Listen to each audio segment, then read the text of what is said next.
Então voltamos aqui para a segunda parte, né? Já que era a segunda parte aqui da intervenção de terceiros. Não se esqueça, para estudar a intervenção de terceiros tem que ter fibra. Então vamos lá. Lembrete. Eu dizia que o chamamento ao processo é cabível no processo de conhecimento, não é admitido no processo de execução, e eu dizia que porque eu tanto tenho um título que é judicial, porque eu tenho já uma sentença que já transitou em julgado e eu estou só executando aquela sentença, ou eu tenho um título extrajudicial e já estou fundamentando aquela minha cobrança numa letra de câmbio, num cheque, etc. E também porque o procedimento de execução, ele não tem prolação de sentença, né? Nós sabemos que na execução eu vou apenas executar através de meios coercitivos para tentar receber aquele dinheiro, aquele patrimônio de outro. Não se aplica aos co-obrigados cambiários, pela mesma explicação que eu dei. O co-obrigado cambiário é o seguinte: você emite uma nota promissória e tem sempre aquela pessoa que avaliza aquela nota. O avalista, ele é co-obrigado no pagamento daquela nota, mas como é um título cambiário, eu posso optar de executar só você. E você aí não pode, numa execução de um título cambiário, tentar chamar a lide os co-obrigados. Não pode. Na execução não pode. Assistência. Houve uma modificação na assistência, né? A assistência, gente, como eu disse, você vai ajudar, você vai assistir aquela pessoa. Quando a parte principal se omite, você pode praticar o ato em lugar da parte principal. Nesse momento, você passa a ser a parte principal, e a parte que era a principal que se omitiu passa a ser o teu assistente. Você agora, como parte principal, se omite. O cara que era parte principal e agora é assistente pratica o ato processual e ele volta a ser parte principal. Então vamos dar antes de eu entrar aqui nas explicações da assistência, pediria a nossa vênia aqui para vocês, para a gente dar uma olhada aqui na assistência. Vamos ver se a gente consegue achar aqui os dispositivos da assistência. Assistência. Veja que não mudou muito, né? Ela está bem aqui. Vamos olhar aqui. Pretendendo uma cláusula entre duas ou mais pessoas, o terceiro juridicamente interessado em que a sentença seja favorável a uma delas, poderá intervir no processo para assisti-la. A assistência tem lugar em qualquer dos tipos de procedimento, em todos os graus de jurisdição, recebendo o assistente o processo no estado em que se encontra. Não havendo impugnação, dentro de 5 dias, o pedido do assistente será deferido se qualquer das partes alegar, no entanto, que falta interesse jurídico ao assistente para intervir a bem jurídico assistido, o juiz admitirá a produção de provas e decidirá um incidente nos próprios autos sem suspensão do processo. Da decisão cabe a grave instrumento. Então, gente, o assistente, vamos voltar aqui, ele é aquela pessoa, vamos ver aqui o conceito, assistência dá-se. Ele é aquela pessoa que ajuda, e a assistência ocorre quando o terceiro ele intervém no processo para prestar colaboração a uma das partes. Então é aquela pessoa que intervém no processo para prestar colaboração a uma das partes, né? Então ele está ali porque ele tem algum interesse, não vai prestar assistência se ele não tem interesse jurídico no processo. Qual seria um exemplo? Mesma situação que eu falei ainda agora. Vocês formaram uma empresa. Essa empresa tem ações na Bolsa de Valores. E você é processado. Na hora que tu és processado, isso sai do jornal, as ações da empresa cai na bolsa de valores. Você e ela têm interesse de entrar como assistente no processo para te ajudar a você se safar daquele processo. É um exemplo de assistência, tá? Características. Ela se caracteriza por ser um instituto que permite ao terceiro ingressar voluntariamente no processo, a fim de influenciar a decisão do juiz a favor da parte assistida. E é por isso que, se ele for negligente, você pratica o ato processual necessário. Você arrola a testemunha, você pede diligência, você requer a perícia, e nesse ponto o assistente passa a ser a parte principal e ele vai para a assistência, tá? Pressuposto de admissibilidade: existência de uma relação jurídica entre uma das partes do processo e o terceiro assistente. Qual é a relação jurídica aqui de vocês no exemplo? Vocês têm uma sociedade anônima que tem ações na Bolsa de Valores, e se ele for condenado naquela ação, isso repercute no teu dinheiro e no dinheiro dela, porque as ações caem. Possibilidade da sentença ou resultado da execução influir na relação jurídica. Claro, se ele for condenado naquela ação, você vai sofrer as consequências, porque a empresa desvaloriza e você vai perder dinheiro. Então, para a pessoa ser assistente da outra, ela tem que ter essa relação. Algum interesse, alguma relação jurídica que comporte um interesse juridicamente relevante. Tipo de assistência, falamos no início da aula, eu tenho a simples, adesiva, interesse jurídico indireto. No nosso caso aqui, eu teria um interesse jurídico indireto. Você como sócio e ela não praticaram nenhum ato irregular. Ele sim, por isso que ele está sendo processado, porque o interesse é indireto. Mas eu tenho assistência litisconsocial. E aí vamos falar de uma coisa que nós não falamos na aula de litisconsórcio. Primeiro, relembrar para vocês que o litisconsórcio ele pode ser necessário, né? E sendo necessário, a decisão é unitária. Nós explicamos, por exemplo, que na aula passada, se todos aqui entrassem com uma ação para reconhecer um adicional de insalubridade, essa decisão seria unitária, todos receberiam o adicional de insalubridade. Mas eu posso ter decisões simples, que não são unitárias. Todos aqui poderiam entrar com um pedido de adicional de tempo de serviço. Quem tivesse mais tempo de serviço receberia mais, quem tivesse menos tempo de serviço receberia menos. Tudo bem, só que nós não tocamos numa pergunta na aula passada interessante.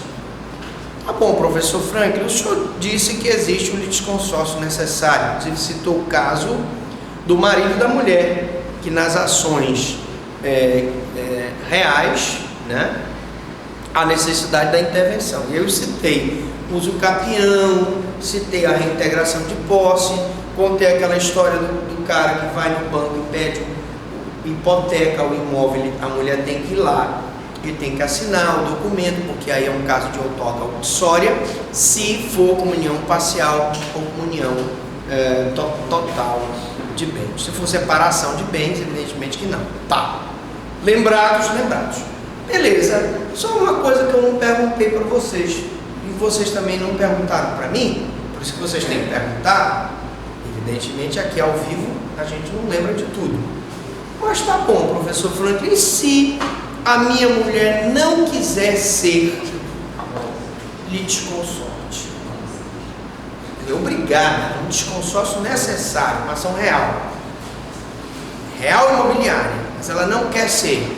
Ou se vocês aqui, que tem a sociedade, montarem a sociedade de economia mista, uma sociedade anônima, tem que entrar numa causa em litisconsórcio necessário.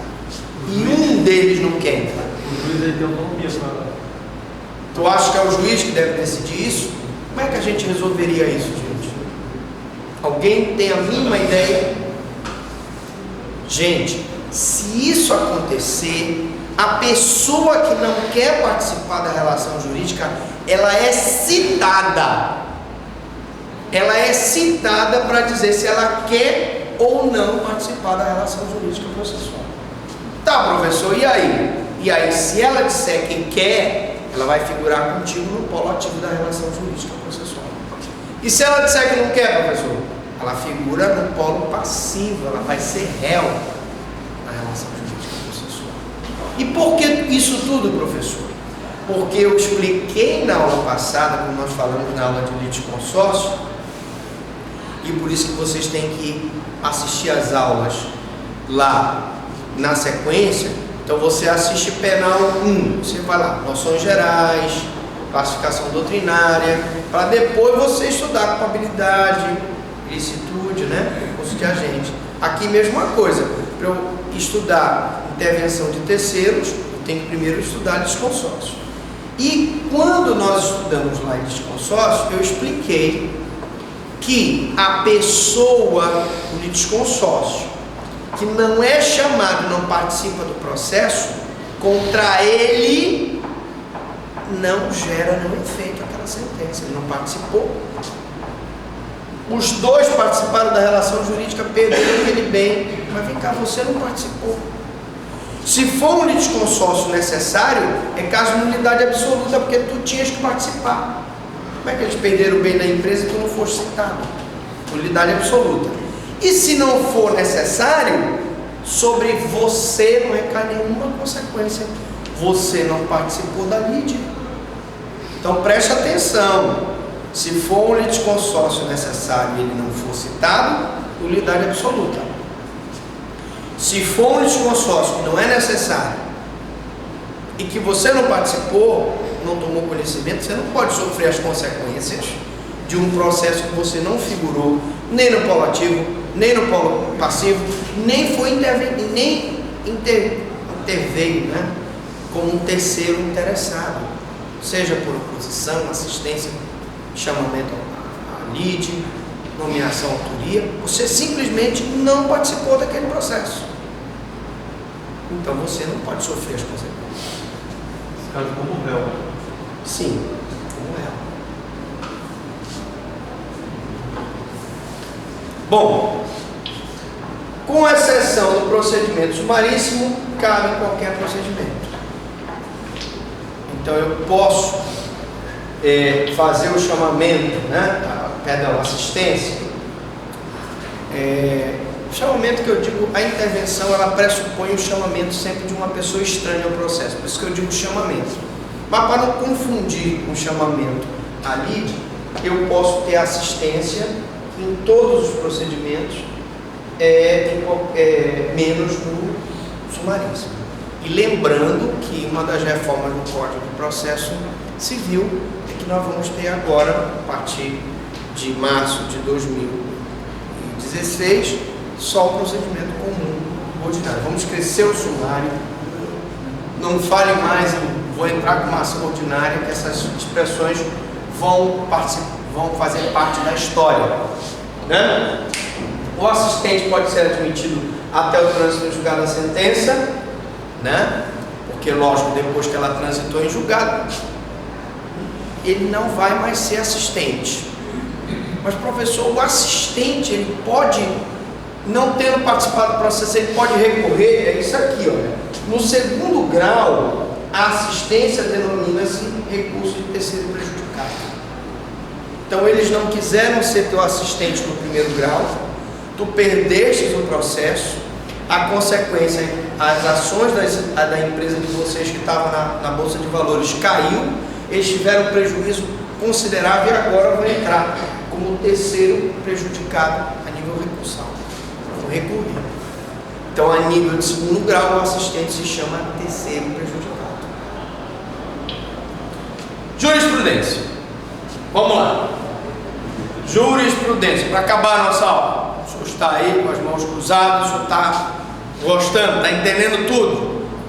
Posso dar uma castigada violenta na processo. Já viu a bateria de exercício quando ela está assim? Assim, assim ou assim? Assim. Você sabe que lá na bateria de exercício estão as perguntas de prova. De prova. Jurisprudência. Denunciação da lide. Introdução de fundamento novo. Inadmissibilidade. A denunciação da lide só deve ser admitida quando o denunciado esteja obrigado por força de lei. Então, por exemplo, você vai denunciar a lide, o teu cônjuge, por força de lei, ele tem que participar de formação real. Ou, por contrato, você assinou a fiança, você era aqui o inquilino, né? E você tem que fazer o chamamento do locatário. Caso o denunciante resulte vencido, vedada a intromissão de fundamento novo, não constante da ação principal. Você não pode entrar com fundamento novo, tá? Outra, recurso extraordinário. Agora aquela situação que eu queria falar para ti. Recurso extraordinário, constitucional, responsabilidade civil do Estado, seus pressupostos, processual civil, ação de indenização fundada em responsabilidade objetiva do Estado, por ato de funcionário, Constituição Federal, artigo 107, parágrafo único, não comporta obrigatória denunciação a este, na forma do artigo 73 do Código de Processo Civil, claro, é o código antigo, né? Para apuração de culpa, desnecessária satisfação do prejudicado. O que significa isso? Traduzindo, você pode traduzir para a gente? O Estado fez uma obra, foi lá um caminhoneiro com a caçambinha do Estado e em alta velocidade atropela e mata uma criança. A família da criança move uma ação de indenização contra o Estado, cuja responsabilidade, aprendemos isso em direito administrativo, é objetiva. Aí o Estado vem com essa, não, peraí, eu tenho que obrigatoriamente fazer a denunciação da lide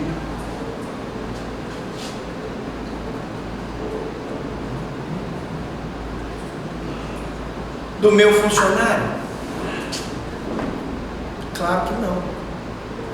O Estado paga a menina que morreu, a família da vítima, e depois ele tem o direito de regresso contra o funcionário. Que é uma outra ação, outra ação que não tem nada a ver com a intervenção de terceiro. Claro. Agora, não é obrigatória. Ele pode chamar, por exemplo, o motorista para participar do processo apenas para, por exemplo, tentar provar que houve culpa concorrente ou que a culpa foi exclusiva da vítima? Pode. O que a jurisprudência está dizendo aqui é que não comporta obrigatória denunciação. Você não é obrigado a fazer essa denunciação.